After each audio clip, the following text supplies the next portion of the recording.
Hi, my name is Bridget Kimsey, and thank you for being here today. This is my informal discussion on subtle energy body work and a bit of a practice as well with it, and really my experience. So, my experience with the subtle energy bodies started about 28 years ago. So it's been 28 years of study and practice with inside of yoga, massage, medical massage, Jorei, physics, Reiki, science, technology, engineering, and math. And I've been working with patients, students, and clients for about 25 years.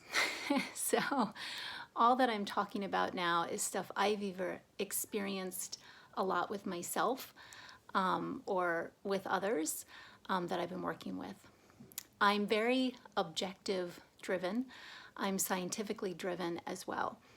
Often when I see something or I'm working with something of note with a person, I'm wanting to check myself in 5, 6 different ways before I can say, it looks like this might be causing this ripple impact. So it's been quite a journey. I'm an author now, as well as still a practitioner and working in private practice, as well as with organizations. Been lucky to work both locally here in Vermont, as well as throughout the nation and internationally. So I feel very honored to have the breadth of experience I've had so far and my excitement and joy of going forward. With that being said, I've had requests on understanding more about subtle energy bodies and the practice that sometimes I might give this technique out to a client and they don't understand and they say, I don't really see it or I don't get it, but it's actually making an impact. And I'm like, yes, it is, because it's real. In the same vein as if a dentist says to floss and it will help your heart, that may not make sense right away. So I'm hoping in an informal way to discuss this with you today. So I guess I'll start with that. What you see here now, very physical, very dense. There's actually quite a lot of space here in between all these little particles moving. We see that in our larger universe, lots of space, and even within all of what we see and the space that we see, there's even dark matter, dark energy, and non-baryonic matter and energy, which is gets really interesting, but I'll stick with the particles we know about and talk about in the third dimension. So with that being said, there's all this vibration and math, and the universal language is math and vibrations. And whether it's genetics, myself having a neurodiverse brain, training techniques, things that I've known since I was a kid and just developing on them with wonderful teachers that I've met along the way. Being able to really look at these vibrations and translate it, almost like in the fashion of translational medicine. And what I talk about today, looking at the physical body and these sheaths that interplay with one another to house the full body that we see, they really do impact each other. And what's nice is that, no, for example, I'm thinking of me.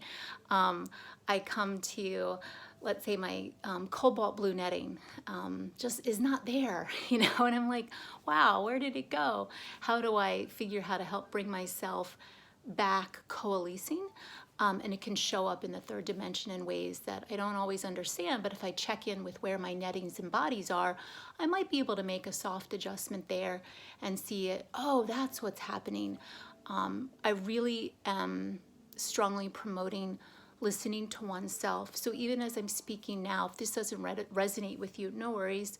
Maybe it will at some point, maybe it won't. I'm excited by my practice, even 25 years in, because I do come in with no objective.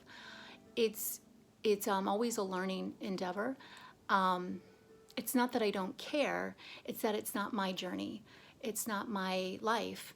And anytime there is disease or feelings, disharmony. It's actually a perfect expression of the equation that has been set up. So if that equation comes from the genetics, if it comes from the environment one was raised in, if it comes from the environment one finds oneself in now, if it comes from any number of things, what's happening right now in front for the patient or client, what's happening for me is actually really brilliant. It's a great expression of that equation. So what's the objective? And then if we have, or if I'm working with someone, I have the objective, what wiggle room do we have in going towards that objective? I'm very much about things stay exactly as they are. If they get a little better, as long as things, I don't want to make things worse, no harm. Or if I'm not the right practitioner and there's something or a different modality that's a better fit for the dynamics that are displaying in front of me, I'll definitely say that too. So again, I'm very scientific about all of my work. I resonate and work well with doctors and other scientists. I don't often work well with people in the New Age community. I am sometimes I feel like a lost ship at sea here. But I'm happy with feeling that I'm doing my best and evolving the best that I can and growing as a person and professionally. It's a little lonely at times, but I'm thankful for. I would say that I'm thankful for that I've helped people, but I'm not. I'm grateful to do the best I can for them. I'm grateful for that. That's very important to me. I just have a really strong boundary of really letting people have their journey, and I'm excited for them if they are moving in a way that feels good for them.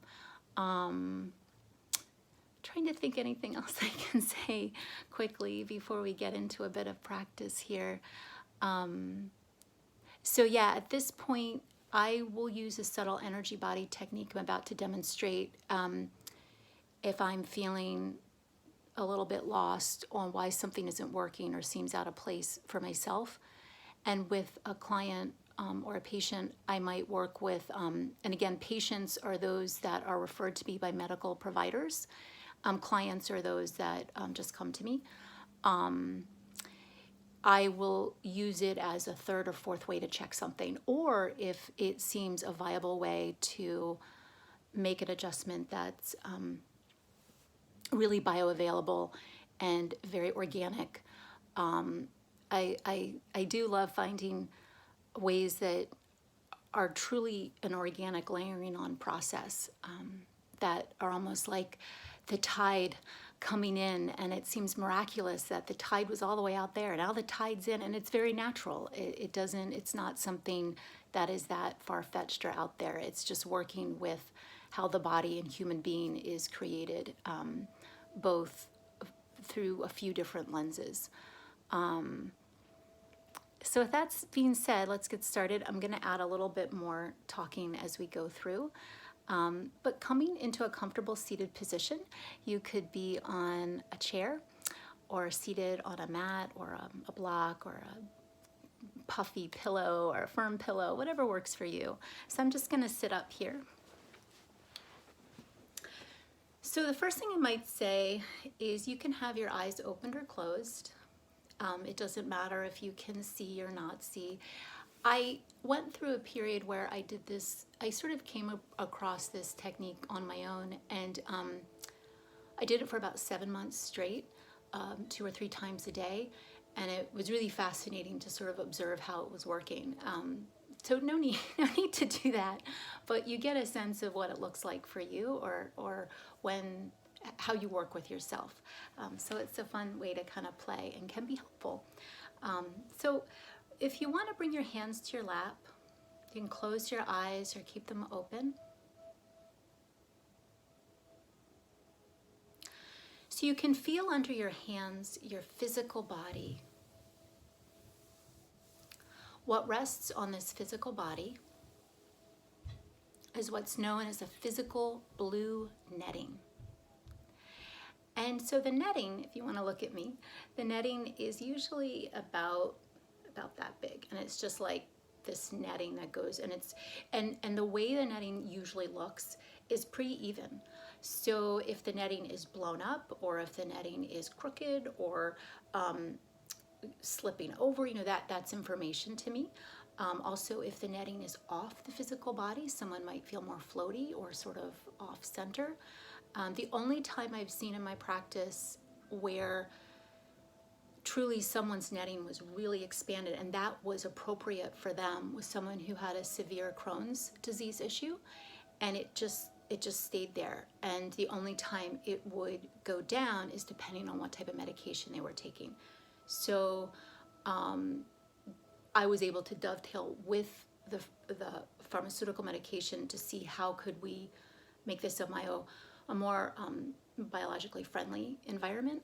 But they were working with a genetic issue that had been inherited through their father's line. And while there is the possibility, and I've worked with that before, of going through a line to finding where we can make an adjustment, I found to do the least harm or no harm, really no harm, to have the least, really looking at the ripple impact. I'm checking in multiple ways before I would think of attempting, if it seemed appropriate, to go that far back and to really make that kind of shift for that person, really honoring what that person's soul and being.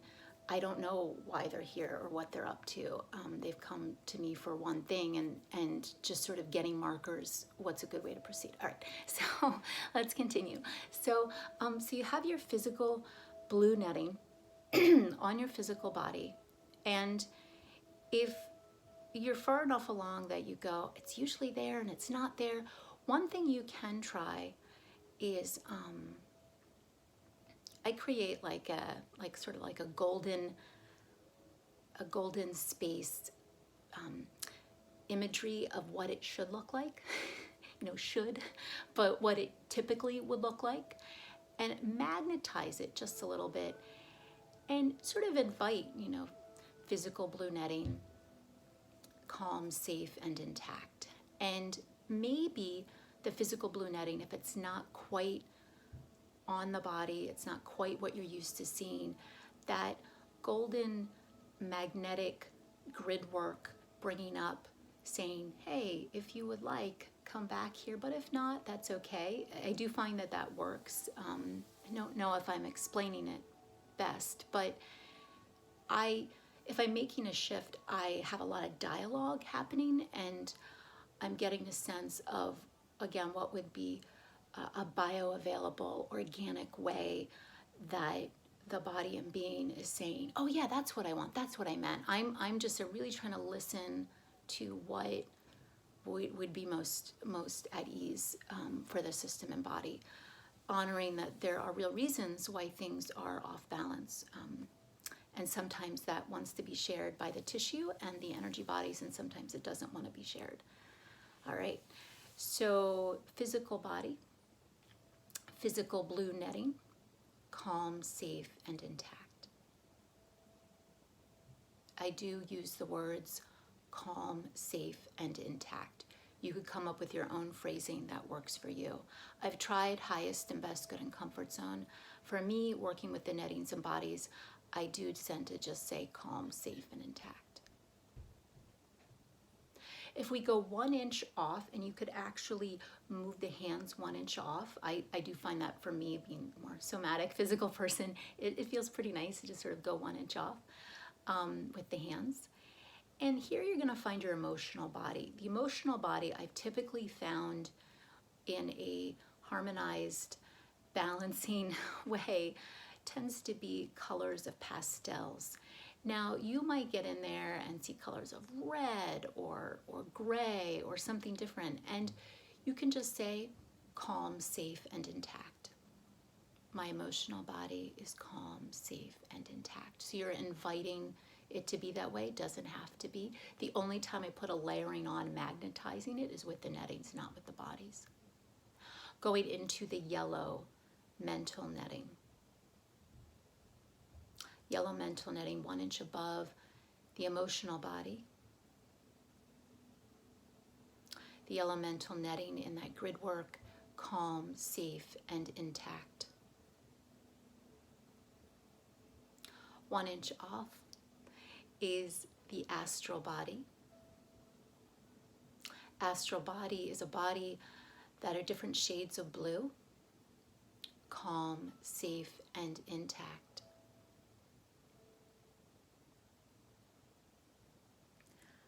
Coming now into the cobalt blue netting body. Again, a cobalt blue color netting. I find this really interacts strongly with the physical body, physical blue netting. Cobalt blue netting body, cobalt blue netting, calm, safe, and intact. Next one is the celestial body.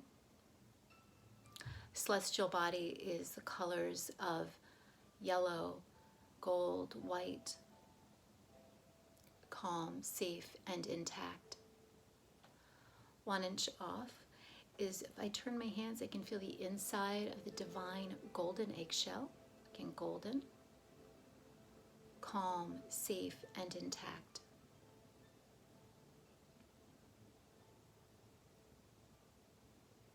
Coming all the way back through all of these bodies and nettings, working together, intermingling also an expression of the third dimension through our physical body that we see.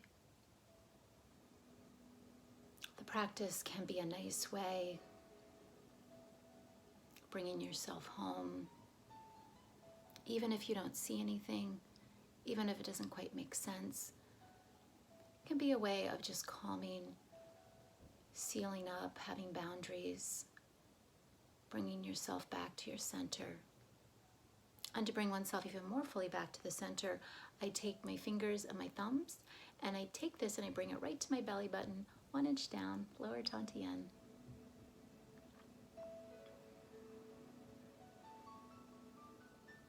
I find this to be the seat of the physical third dimensional body.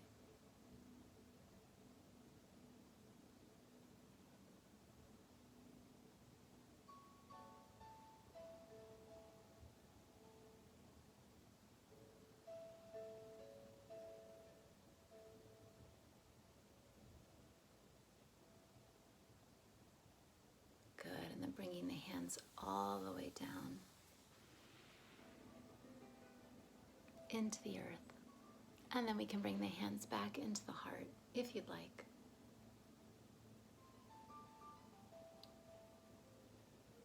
And namaste. Thank you for coming to listen and discuss. If you have any questions or thoughts, or if you would like to hear more on this topic or others, always let me know. I can be found on my website. You can also Google or on Amazon, you can look up my name and find my author's page. It's quite the exploration out there, so enjoy what you feel pulled to, and always listen to your own sense of self and what feels right or doesn't feel right to follow. All right, with love and peace, take care.